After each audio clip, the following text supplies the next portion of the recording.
Good win for us actually under the circumstances in the first game. I thought it was great to play at 6 p.m. at night, and I thought our fans did a great job. The student section was packed, and they did a great job, and so it was a lot of fun. And we got a bunch of young people in the game throughout the game, even actually in the first quarter, and they got a lot of really good experience. We got some meaningful reps with a lot of kids. So, we made a lot of mistakes, a ton of mistakes actually throughout the game.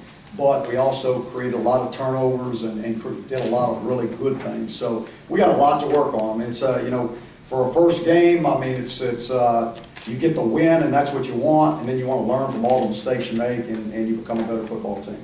What do you think really flipped there in the third quarter? You guys were losing, and then all of a sudden. Yeah, I would say it was just the energy level. I mean, you go in at halftime, and our guys were they were disappointed in what had happened in the first half. They were extremely excited about going back out on the field. I mean, they were rallying. The energy level in the locker room was incredible at half, and it wasn't anything the coaches did. I mean, it was all them. And we go back out, and the defense starts creating turnovers left and right. And you do that, you got a chance to win a bunch of games. You wasn't create six turnovers in the game. I don't know how many of them came in the third quarter, but quite a few of them I remember. So, but it was just a change in attitude, really. So defensively, there was no halftime adjustments? Oh yeah, we made adjustments on both sides of the ball, but I don't want you to think it was we changed the scheme and that was what created it wasn't that. It was just the energy level of the guys, and they kept.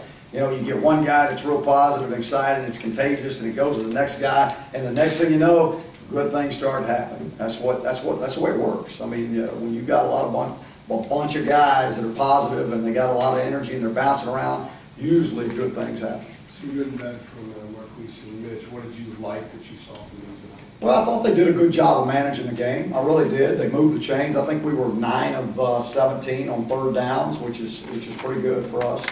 What I didn't like were the interceptions.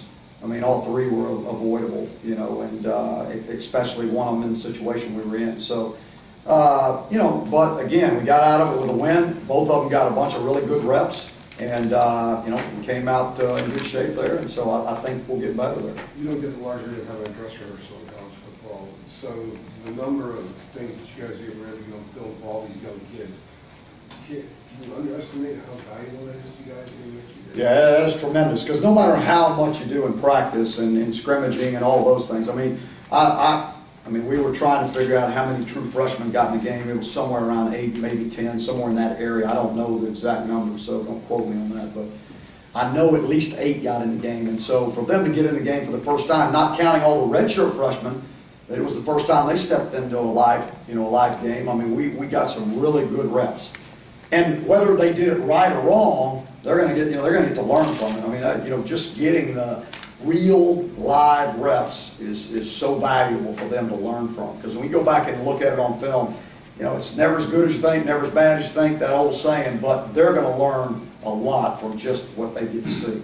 Did you assess the performance of your makeshift secondary today, especially against a veteran quarterback like that? Yeah, well, first of all, that quarterback is really good. I mean, he is a good football player, and he picked on us quite a bit. I mean, he found the open guy. I mean, they did a great job with that. And if it wouldn't have been for the turnovers, it would have, for them, it would have been a game for sure. But I thought those guys stepped up and did a really nice job. From Keeter Davis got an interception, and Giles did a nice job throughout the game, and then you go and you put Dixon played extensively, and then Tim Scott moves over back to corner when he hadn't had any reps throughout, really hadn't had reps over there in the entire camp. And then he comes out on Wednesday, and we throw him out there and try to get some reps of him back into the boundary. So, I think those guys did a good job under the circumstances. I'm proud of the way they reacted. Outside of that 4-minute stretch in the third quarter, you guys scored 4 touchdowns. What do you take away from this performance? Outside of that 4 minutes, we got a long way to go. I mean, we got a long way to go. It's nothing pretty about that game, I can assure you, when you go outside of that 4 minutes. But again, I mean, for us, it's the way we look at it. It's a win, and we're going to enjoy every win we get, because winning's hard to do. It is hard. It's not as easy as everybody thinks, or I should say, not losing is hard to do. And that's the toughest thing. And so, with the turnovers that we created, the turnovers that we created ourselves offensively, we have, we got a lot of room to grow. I mean, a lot of room to grow. And so, and again, I'm going to go back. We had 10 penalties, which, I mean, I can't tell you how much emphasis we put on getting that cleaned up. And so we still got a long way to go in that area also. You talked Wednesday about guys that worked too hard to let what had happened with the suspension be a distraction. Do you think it was a distraction today at all, or did you address it with them?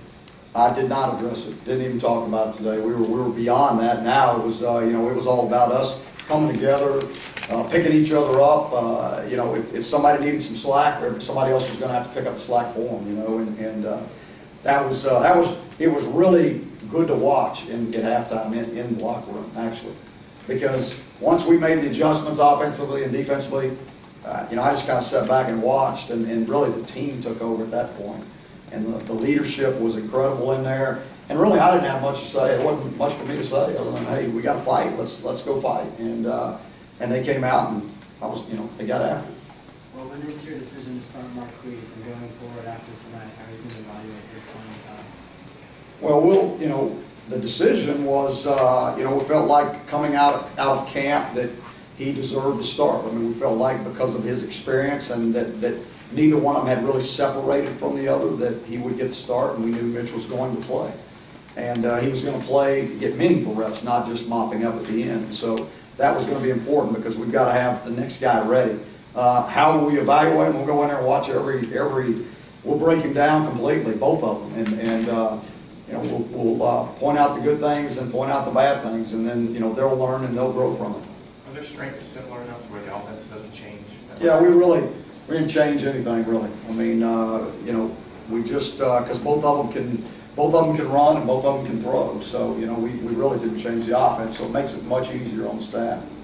Was the plan coming in with the running backs just to split them as evenly as you could? Yeah, it was unless somebody got the hot, and I would say the guy that got hot was Brunson at the end. We just felt like if somebody got really productive and was tearing it up, then they would stay out on the field. And I don't know if anybody ever did that throughout the game. And so, we split the reps with them, which means they'll all be fresher next week, and that'll help us throughout the season. Without seeing the film, it appeared to me that some of the young guys in front defensively didn't engage as much as the game went on, and maybe that's why they performed a little bit better. Yeah, I think part of it was early on. They're feeling their way.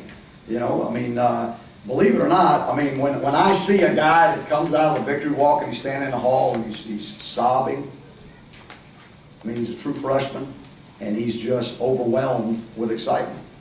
Now, you think, well, this is a college football player. He's an 18-year-old kid. He's fixing to play his first game. And we all think it's no big deal. But to them, it was huge. Huge. So getting out there and being wide-eyed and you think, well, you've had 29 practices, you'll be all right. Well, it doesn't always work that way. So that's why those reps that they got out there tonight were critical to our success. Because every one of them's going to play throughout the year for us. It wasn't just let's throw some freshmen out there and see how they do. We know they're going to help this team win, and so they're going to have to get as many reps as they can. Tyler Powell, did some really nice things inside. Then you got Nizier Jones that played inside. DeJuan Drenham played really well. I know Collins caused a fumble there at one point. It was good to see Tyrell Tomlin come off the edge in the money package. There were some really good things that were happening with those young guys, even though they weren't perfect. Anybody else?